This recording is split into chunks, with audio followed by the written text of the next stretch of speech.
With the anti-Wall Street protests in the fourth week now, demonstrators' voices are only getting louder and spreading wider, it seems. From coast to coast in dozens of cities, people have been taking to the streets to demand an end to the fat cat culture and economic inequality. RT's Marina Portnoy joins us now from the heart of the movement, New York. Marina, very good to see you tonight. Although we've seen some of these protests turn violent most recently, with clashes with police and multiple arrests, the demonstrators nonetheless say they are there to stay, don't they? You've been in amongst them, been watching your reports. Is there any indication of where, though, this is all heading? How are you gauging this? Well, Kevin, as far as where this is heading, this is, as you mentioned, gaining momentum because this demonstration, this group, Occupy Wall Street, has really mobilized a lot of momentum.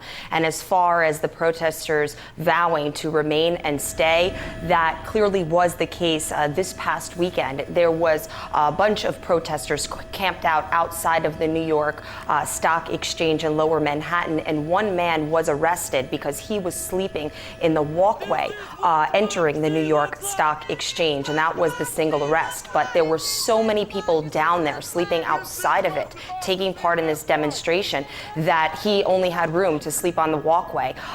Before his arrest, the demonstrators hung up a sign on the New York Stock Exchange building that said, banks got bailed out, we got sold out. This weekend, we also did see religious groups join this movement. Members of the Christian, Jewish, Muslim clergies in New York City joined demonstrators in Lower Manhattan to support them in this ongoing protest against corporate influence over U.S. politics. Families were also bringing their young children down there to take part in this ongoing demonstration. And there's a Kickstarter group called Epic Step that has vowed to pay for an Occupy Wall Street billboard in Times Square if just 20,000 people log on to their website in support of this billboard. So that just gives you a gist of how large this movement is growing, continues to grow. And as you mentioned, they're growing coast to coast.